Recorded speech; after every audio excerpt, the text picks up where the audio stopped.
నమస్తే అండి, నేను మీ బోన్ శ్రీను. చాలా రోజుబట్టి నేను న్యూస్లో చూసేవానండి. ఏమనంటే మీ బ్యాంక్ అకౌంట్లో డబ్బులు దొబ్బేస్తున్నారు, స్కామ్ చేసి డబ్బులు దొబ్బేస్తున్నారు, ఓటీపీ ద్వారా డబ్బులు దొబ్బేస్తున్నారు అని ఎలా చెప్తుంటే నిజమా కాదా అనుకుంటేవాడిని. నేను నిజమా ఉంటుంది, న్యూస్ ఛానల్లో చూపిస్తున్నారు కదా అనుకుంటేవాడిని. అయితే ఏంటంటే ఈ సిచ్యువేషన్ నాకు ఎదురే ఉందనమాట. మొన్న రీసెంట్గా ఒక 2 రోజుల క్రితమే నాకు ఏమిటంటే కాల్ వచ్చింది. అంటే నేను ఫోన్లో బిజీగా ఉన్నాను, దాని గురించి కాల్ ఎత్తలేదు. మా ఓనర్ గారు పక్కన ఉన్నారని వర్క్లోని నేను ఎత్తలేదు. తర్వాత సోపుడికి ఎత్తాను, అప్పటికే 4 మిస్డ్ కాళ్ళు ఉన్నాయి. 5వ ఫోన్ చేసాడు. ఏంట్రా బాబు అని ఫోన్ ఎత్తి ఎవరండి అంటే మీకు పార్సల్ వచ్చిందండి సీన్ గారు అన్నాడు.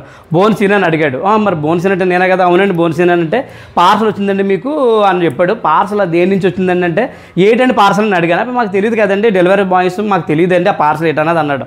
సరేలే బాబు దేని నుంచి వచ్చిందిలే బాబు అన్నాను. ఎందుకని అడిగానంటే ఈ విషయం నేను ఎక్కువ ఆన్లైన్లోనే కొంటాను ప్రతి వస్తువుని, దాని గురించి అడిగాను అనమాట.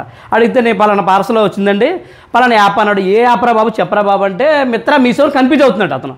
కరెక్ట్గా చెప్పు అటు ఇటు కాదంటే అప్పుడు మిత్రా మీషో అని అడిగాను నేను. అవును మిత్రా నుంచి వచ్చిందండి అన్నాడు. మిత్రా నుంచి వచ్చిందా, ఇప్పుడు ఏం చేయాలి బాబు అంటే అది కాదంటే మీ అడ్రస్ నాకు లొకేట్ అవుతలేదు అని నాకు తెలిస్తే లేదు, కాబట్టి నేను ఓటీపీ పంపుతానండి. ఓటీపీ ఎంటర్ చేస్తే మీ లొకేషన్ నాకు తెలుస్తుందండి, డైరెక్ట్ మీ లొకేషన్కి నేను పార్సల్ ఎట్టుకొచ్చేస్తానండి అన్నాడు. ఒరే బాబు కంగారు పడకో, మిత్రా నుంచి వచ్చింది అయితేనే. ఒరే జప్పనా కొడక ఇలాగ తగులుకున్నాను. నాకు బూతులు అడేయాను, మీకు అయిన చెప్పకూడదు, ఇంక బాగోదు. ఎందుకంటే పిల్లలు గట్రా ఆడవాళ్ళు చూస్తారు కాబట్టి నేను అది చెప్తే లేదు. మామూలుగా కాదు, ఇంకా అమ్మని కూడా పాటేసాను అనమాట. మామూలుగా కాదు. ఎందుకంటే ఎందుకు పాటెట్టానంటే నాకు అసలు మిత్ర యాపే లేదండి నా సెల్లోని.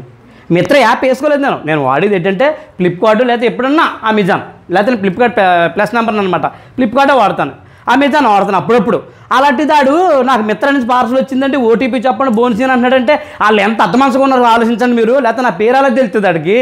ఇవన్నీ వాళ్ళు మామూలుగా అనమాట స్కామర్లో చాలా దారుణంగా ఉంటున్నారు. నేను పోలీసులు చెప్తుంటే ఇది నిజమా కాదా, కరెక్ట్ కాదేమనుకున్నాను. అయ్యో బాబా నిజంగా నాకు ఎదురుంది సిచ్యువేషను.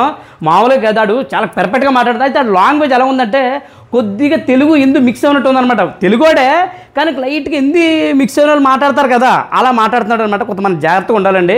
నిజంగా నేను తొందరపడి ఆ ఓటీపీ కానీ ఎంటర్ చేస్తే నా అకౌంట్ మొత్తం లేపేస్తాడు, నా అకౌంట్లో డబ్బులు దొబ్బేస్తాడు. నాకు దాచి ఓటీపీ ద్వారా దొబ్బేస్తున్నారు, ఓన్లీ ఫోన్ నెంబర్ ద్వారా కూడా దొబ్బేస్తున్నారు, ఏం లింక్స్ వల్ల కూడా డబ్బులు దొబ్బేస్తున్నారు అనమాట. మనం చాలా జాగ్రత్తగా ఉండాలండి. ఈ వీడియో 10 మందికి షేర్ చేయండి, ఉపయోగపడే వీడియో. ఎందుకంటే నేను తెలుసుకున్నాను కానీ కొంతమంది తెలుసుకోరు. అంటే కోతాకథ నేను పెద్ద తెలుగు నేను ఏం కాదు, కోతాకథ తెలిసింది కాబట్టి నేను ఆపగలిగాను తప్ప, లేదంటే ఆడు చెప్పినవి చేసేస్తారు, బ్యాంక్ అకౌంట్ ఉన్న డబ్బులను పాకెట్టుకుంటారు అనమాట అండి. ఈ వీడియో 10 మందికి షేర్ చేయండి. ఈ వీడియో ఇంతేనమాట. ఈ వీడియో లైక్ చేసి మన పేజ్ని ఫాలో చేయండి.